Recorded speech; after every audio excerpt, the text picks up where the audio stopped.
الكلمة الآن للأستاذ محمد أمين بن عبد الله عضو المجلس الأعلى للسلطة القضائية بالمغرب، فليتفضل مشكورا.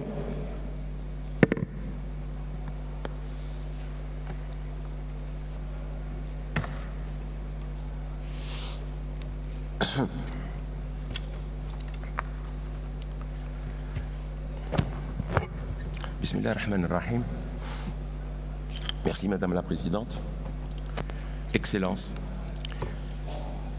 je vais vous parler aujourd'hui du Conseil supérieur du pouvoir judiciaire au Maroc. On en a parlé hier et on en a parlé également, on l'a entendu dans la lettre émanant de Sa Majesté le Roi, Mohamed VI.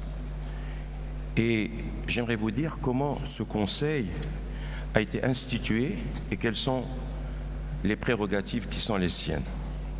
Alors, sur ce plan, je pourrais vous dire que tout au début a été un discours historique royal du 9 mars 2011, dans lequel Sa Majesté Mohamed VI avait annoncé un ensemble de réformes d'ordre constitutionnel qui concernaient aussi bien le pouvoir législatif, exécutif et surtout leurs relations que le pouvoir judiciaire. Et justement, dans ce discours, dans la feuille de route que Sa Majesté avait tracée à la commission consultative royale de la révision de la Constitution, il avait axé sur le deuxième point et le troisième point comme devant s'intéresser à l'élargissement des libertés des individus, au renforcement des libertés des associations et surtout d'ériger le pouvoir, la justice en tant que pouvoir parmi les institutions, lui donner un rang de pouvoir. Et justement, lorsque l'on voit que dans la Constitution marocaine, la justice est devenue un pouvoir, on s'interroge, est-ce que, et surtout l'indépendance du pouvoir judiciaire, est-ce que par le passé elle n'était pas indépendante? Non, ce serait une erreur. La justice a toujours été indépendante et la justice est indépendante à la mesure de l'indépendance des juges par rapport aux autres pouvoirs, des juges et pas de la justice dans son ensemble. Mais ce que la Constitution a apporté de nouveau, c'est une indépendance institutionnelle qui, à mon sens, n'a absolument rien à voir. Elle ne fait que renforcer l'indépendance des juges, mais cette indépendance des juges a toujours existé et ce que nous avons cherché dans la Constitution marocaine, c'est une indépendance au niveau de l'institution, c'est-à-dire qu'elle va devenir un pouvoir indépendant au même titre que le pouvoir exécutif et au même titre que le pouvoir législatif. Et pourquoi cela? Parce que, et ça c'est une impression personnelle, je trouve que tout vient du principe de la séparation des pouvoirs qui a été théorisé par Montesquieu. Et Montesquieu ne donnait pas à la justice une place importante dans l'organisation des pouvoirs. Il considérait qu'il y avait 3 pouvoirs, mais lorsqu'il voulait parler de la justice, il disait que c'est un pouvoir c'est une autorité où la justice n'a pas le même poids que les 2 autres pouvoirs parce que ce n'est qu'une application sèche de la loi qui, en fin de compte, émane du législateur. Alors, c'est la raison pour laquelle également on trouve que dans tous les ouvrages de droit constitutionnel, on n'accorde que très peu d'importance à la justice. On parle de l'exécutif, on parle du législatif, mais la justice est laissée pour compte.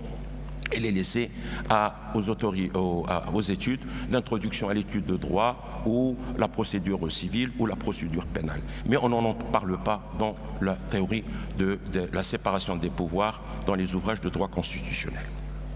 Pourtant, c'est quelque chose qui est extrêmement important. Déjà, voici bien des siècles, et cela a été cité par le ministre de la Justice tunisienne, Ben Khaldoun, qui a vécu entre 1332 et 1406, il considérait dans ses célèbres prolégomènes que la justice comme le fondement de la civilisation. Et Assas al-Umran, c'est le fondement de la civilisation, et lorsque vous n'avez pas de justice, vous n'avez rien. Et sans elle, la suprématie de la loi ne peut être qu'un slogan qui est totalement creux. Et on peut dire que lorsque l'on veut avoir droit à quelque chose et que la justice nous manque, c'est là que l'on s'en rend compte de son importance. Et sur ce plan-là, justement, la Constitution de 2011 n'a pas chamboulé les choses, mais elle a consacré certains principes qui étaient courants dans la vie quotidienne des Marocains, mais elle les a érigés en principes constitutionnels. La Constitution de 2011 a élevé la justice au rang de pouvoir. Et c'est ce qui ressort de l'esprit de la Constitution et plus précisément de deux articles extrêmement importants qui, là, je ne vais pas vous donner les articles, ça ne sert à rien, mais dans deux articles extrêmement importants, l'un qui parle du fondement du système constitutionnel marocain sur le principe de la séparation des pouvoirs et un autre article qui dit que la justice est, en tant que pouvoir, est indépendante du pouvoir législatif et du pouvoir exécutif.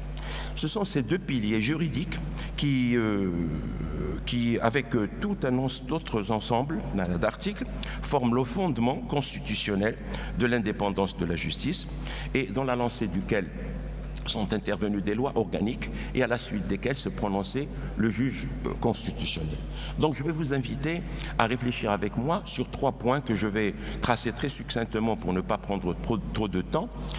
Je vais vous parler du fondement constitutionnel de l'indépendance du pouvoir judiciaire.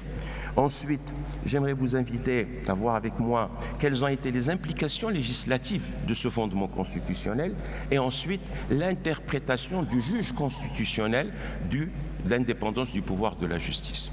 Alors voyons maintenant déjà le premier point, sur le fondement constitutionnel de l'indépendance. Alors sur ce plan, la Constitution a, par rapport à la Constitution de 2011, la Constitution qui a cours maintenant, par rapport aux constitutions anciennes, elle a apporté une innovation de taille. Dans les constitutions précédentes, il n'y avait pas plus de 6 articles qui parlaient de la justice.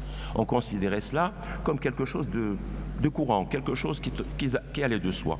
Mais la Constitution de 2011, on a consacré 22 articles. 22 articles, ce qui veut dire que ce chiffre a pratiquement triplé. 22 articles qui d'abord parlent des garanties constitutionnelles de l'indépendance, où il y a une affirmation de principe, le pouvoir judiciaire est indépendant des pouvoirs législatifs et exécutifs, et il n'est plus donc question d'autorité, mais désormais de pouvoir. Puis, c'est une série d'articles qui traitent de la situation des magistrats du siège et des magistrats du parquet et qui leur donnent tout un ensemble de garanties pour qu'ils puissent exercer leurs fonctions en toute indépendance. Par ailleurs, vous avez un deuxième point qui constitue le fondement constitutionnel de l'indépendance, c'est l'affirmation de certains droits de justiciables et des règles de fonctionnement de la justice. Alors ici, il n'y a pas moins de 12 articles qui parlent de la protection des droits et libertés, de la sécurité juridique des personnes et des groupes, de l'accès de la justice et des droits de la défense, du recours pour excès de pouvoir contre tous les actes administratifs, qu'ils soient de nature réglementaire ou individuelle, sans prendre en considération le critère organique. C'est-à-dire qu'il suffit qu'un acte administratif concerne l'administration, concerne la gestion administrative, pour qu'il puisse faire l'objet d'un recours pour excès de pouvoir.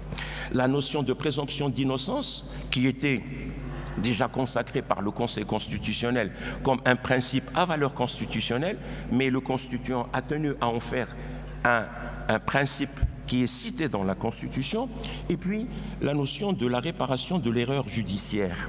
Lorsque la justice commet une erreur, eh bien celui qui a subi cette erreur est en droit d'être réparé et de demander une indemnité.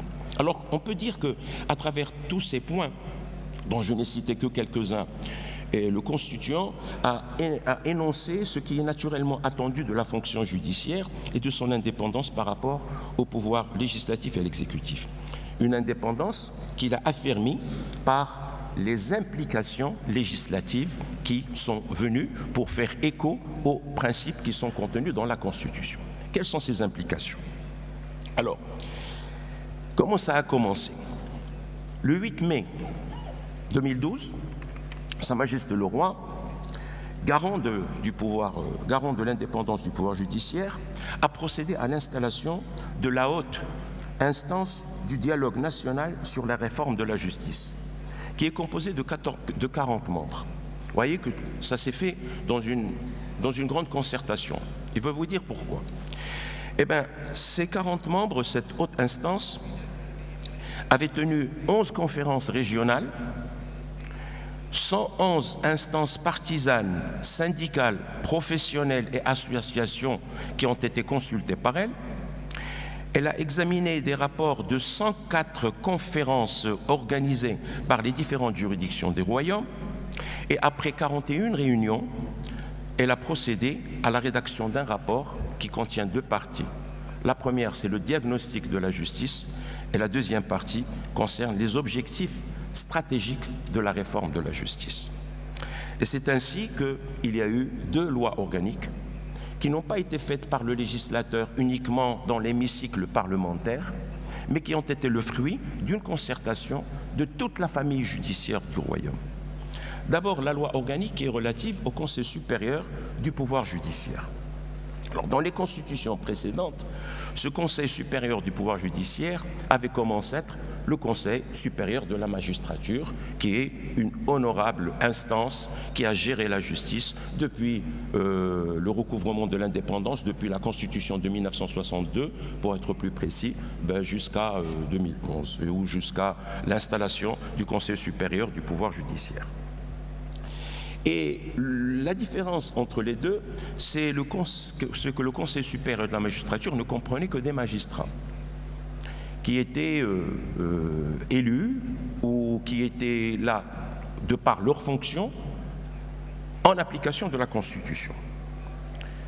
Le Conseil supérieur du pouvoir judiciaire est présidé d'abord par le roi en tant que garant de l'indépendance de la justice, mais il est géré par le président délégué, par un président délégué qui est le premier président de la Cour de cassation. Il comprend également le procureur général du roi près de la Cour de cassation, il comprend le président de la première chambre de la Cour de cassation, le président également du Conseil national des droits de l'homme et le médiateur du royaume. Il comprend 10 membres qui sont élus, 6 au niveau des tribunaux de première instance, de premier degré, et 4 au niveau des tribunaux de second degré, c'est-à-dire les tribunaux les cours d'appel. Et c'est ça la nouveauté, c'est qu'il y a 5 personnalités qui sont nommées intuitu personae par le roi pour une durée de 4 ans, renouvelable une seule fois. Alors là, on voit qu'il y a une espèce on fait de la justice non pas une fonction qui ne relève que de la famille judiciaire, mais on y a mis des membres qui ne viennent pas de la justice, mais qui peuvent s'intéresser à la justice et qui sont connus pour leur connaissance des problèmes de la justice. Alors, les attributions de ce conseil sont très nombreuses. Je ne vais pas vous les présenter, mais elles vont de la nomination des magistrats, c'est-à-dire toute leur carrière, jusqu'à leur retraite ou leur régime disciplinaire. Les mutations, les congés, tout ce qui concerne la magistrature relève du Conseil supérieur du pouvoir judiciaire.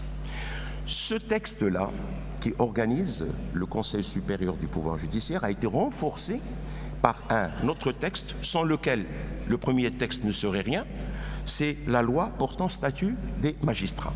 Parce que, si vous voulez, si on veut avoir une justice dont la fonction ou dont l'efficacité est palpable, comme cela a été cité dans la lettre royale que nous avons écoutée avec grande attention hier, il faudrait assurer aux magistrats un certain nombre de droits, un certain nombre de garanties pour qu'ils puissent exercer valablement leurs fonctions.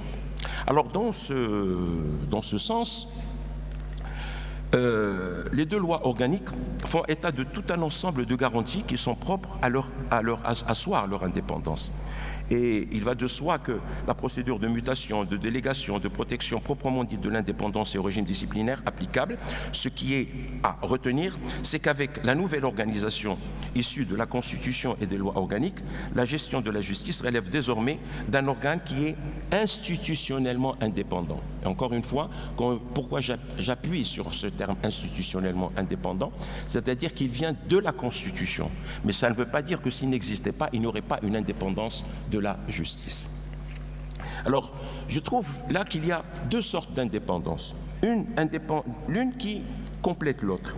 Une indépendance de droit, qui vient de la Constitution, une indépendance de fait.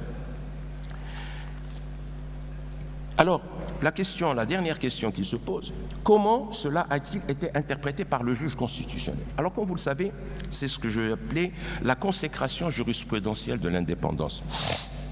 Comme vous le savez, les lois organiques, comme partout ailleurs au Maroc, doivent, avant leur promulgation, être soumises à l'approbation du juge constitutionnel. Autrefois, c'était le Conseil constitutionnel qui a été remplacé depuis le 4 avril de l'année dernière par la Cour constitutionnelle. Alors, justement, il y avait une question qui était restée en suspens. On a parlé de l'indépendance de la justice, on a parlé du parquet, du ministère public, mais on n'a pas dit qui c'est qui devait le présider. Le constituant a laissé ça à la loi organique. La loi organique aurait pu dire c'est le ministre de la Justice, c'est-à-dire rester relié au pouvoir exécutif. La loi organique, suite justement aux réunions de la grande instance et du dialogue, de la concertation qui a eu lieu, a amené une nouveauté, c'est que la présidence du ministère public revient au procureur général du roi près de la Cour de cassation. Je vais vous dire très succinctement, le Conseil constitutionnel a raisonné en 4 phases. Je les ai résumées à 2. Il a dit qu'il s'est fondé sur l'article 107 de la Constitution qui dit expressément que le pouvoir judiciaire est indépendant du pouvoir législatif et du pouvoir exécutif. Donc, parti de l'idée de l'indépendance. Il a dit que tous les magistrats, qu'ils soient les magistrats du parquet ou qu'ils soient les magistrats du siège, sont considérés comme un seul corps et qu'ils doivent tous jouir de cette indépendance. Par conséquent, si on les relie encore au pouvoir exécutif, on n'est plus en phase avec la Constitution. De ce fait, ils doivent relever de la magistrature elle-même, qui, le ministère public, doit revenir au procureur général du roi. Voilà le raisonnement d'une manière très succincte qui a été suivi par le Conseil constitutionnel. Mais c'est posé une autre question. Puisque la politique pénale doit être établie par le ministère public, par le président du ministère public, comment va-t-elle être établie? Encore ici, a fait un autre raisonnement. Et un raisonnement qu'il a ajouté. Il ne lui était pas demandé de le dire, mais qu'il l'a ajouté. Il a dit que la politique pénale doit constitutionnellement, comme elle concerne les droits et libertés, tout ce qui concerne les droits et libertés doit relever du législateur. Alors cette politique pénale, elle est établie par le procureur général du roi, qui la présente, avant de la présenter aux 2 chambres du Parlement, au Conseil supérieur du pouvoir judiciaire, et qui fait l'objet de lois par le législateur. Donc, et on trouve que la boucle est bouclée. Or, en conclusion, on va dire que par rapport aux constitutions précédentes, où la justice n'était qu'une autorité et non un pouvoir indépendant, la Constitution de 2011 a apporté de profonds changements, dont le couronnement a eu lieu, comme on l'a appris hier, le 6 octobre 2017, par le transfert des compétences de l'autorité chargée de la justice au procureur général du roi près la Cour de cassation. L'application des textes, certainement, est donc encore à ses débuts. Et tout porte à penser qu'on peut parfaitement être optimiste pour que les principes constitutionnels, les principes qui ont été proclamés par la Constitution soient respectés dans leur application judicieuse. Une application qui, dans la pratique, pourrait également se prêter à l'étude et qui pourrait constituer un autre sujet que je ne peux pas traiter aujourd'hui. Voilà, je vous remercie.